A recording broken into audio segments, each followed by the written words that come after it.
Hi, I'm Angie. Thanks for joining me here at Life Squared, part of the Perfectly Imperfect Network.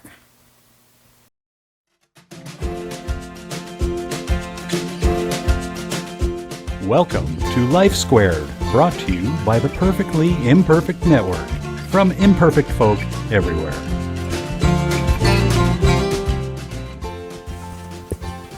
Death, grief, and cherry chocolates. You might ask, what does death and grief have to do with a box of cherry chocolates?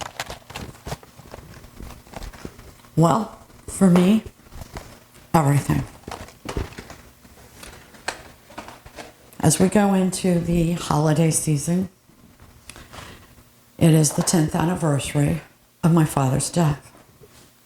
In 2011, my father died of what we believed was an aggressive form of Parkinson's disease. We were later told it was ALS. Either way, he left this earth and he left us. He was a good dad. In later years, I would even say a great dad. His name was Angie, and he was my dad. A statement right there that bothers me a little bit because, to me, his name is Angie, and he is my dad.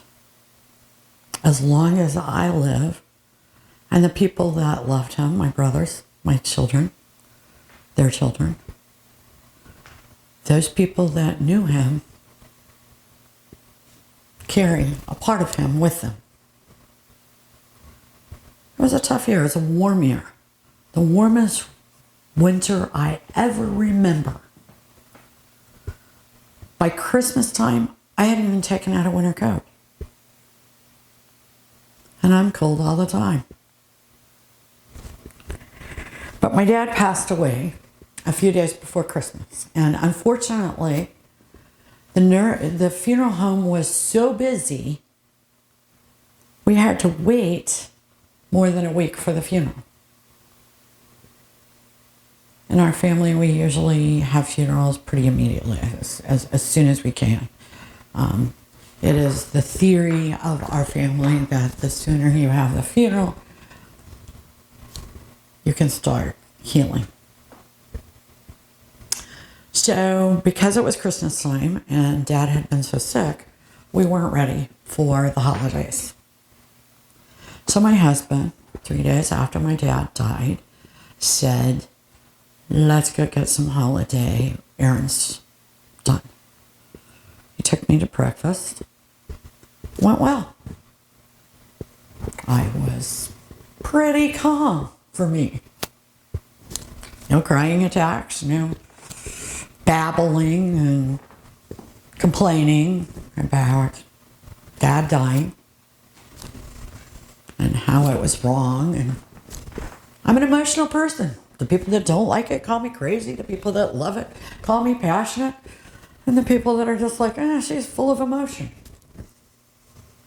Those are the middle of the road people. Whatever you call me, I am what I am. So after breakfast, my husband says, so what do we need to get done? And I said, well, I need wrapping paper, I need gift bags, and scotch tape, bows, whatever. He says, great. Right here is a Dollar General. Let's just go in there and get those things. I said, okay. We walk in, we walk over to the holiday aisles, And I turned and I looked. And I just froze right in my tracks. And after a brief moment, I started sobbing uncontrollably, looking at the big display of what? Cherry chocolates. Of course, cherry chocolates. Those disgusting little candies that defy Forrest Gump. Wasn't it Forrest Gump that says, life is like a box of chocolates. You never know what you're going to get until you bite into it. Cherry chocolates, no question. You're going to get that disgusting little red cherry that's overly sweet, some sort of syrupy thing, some white cream, and it's all going to ruin the chocolate because it all tastes the same, like sugar. I mean, up until today, I have only tried it one time, and that was when I was a child, and I thought it was disgusting. I believe my brothers thought it was disgusting. But Dad loved those cherry chocolates. Was it because it was the ultimate 99-cent gift that children gave their parents back in the 70s? Or was it because he really liked them? Or better yet, was it because his children and his wife didn't like them and he had them all to himself? Dad never exactly told us. Nevertheless, a few days after his death, I am sobbing in a Dollar General. Were there people watching me? I have no idea. I have no idea, didn't care, wasn't even cognitive of my surroundings. My husband grabbed my arm, at least he tells me he did, escorted me out to the car. Once in the side of the car, he said, "What happened?" I mean, he knew it was my dad, but he's like, "What suddenly happened?" And I said, "It was the cherry chocolates." Cherry chocolates? He thought I was hallucinating. What did they do? Dad loved cherry chocolates. My husband didn't even remember that. I did. I remembered it. I could see Dad biting into that disgusting little candy and letting it drip down his chin and tormenting us as we made disgusting faces like, "Ooh, oh, yuck." I sobbed for the rest of the day. But you know what? The next day, I woke up at a better place.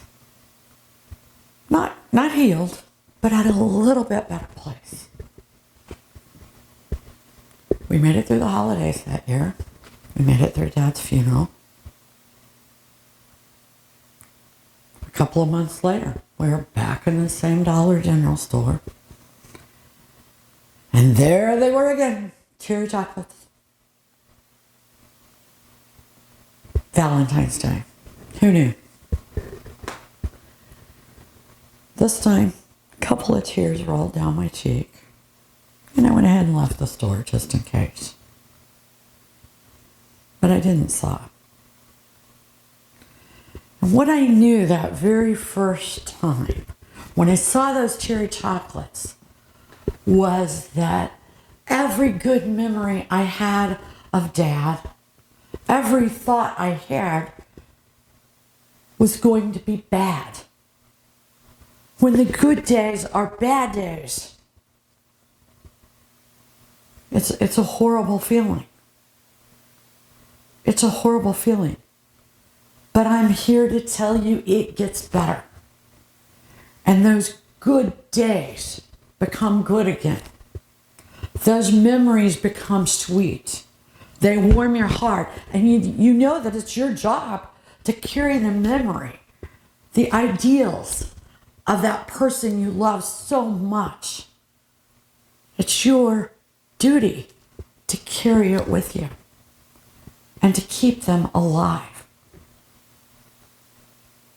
to keep their name in the position of is. My dad's name is Andy, and he is my dad.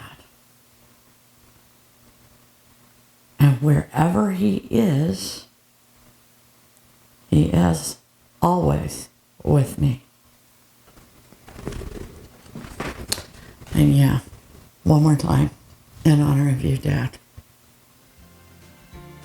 Thanks for joining us here at Life Squared. I hope this helps you if you're in a time of need. We really appreciate you joining us today at Life Squared on the Perfectly Imperfect Network. To get more content, please consider subscribing. If you have any questions or feedback, we'd love to hear from you in the comments section. Thanks for watching.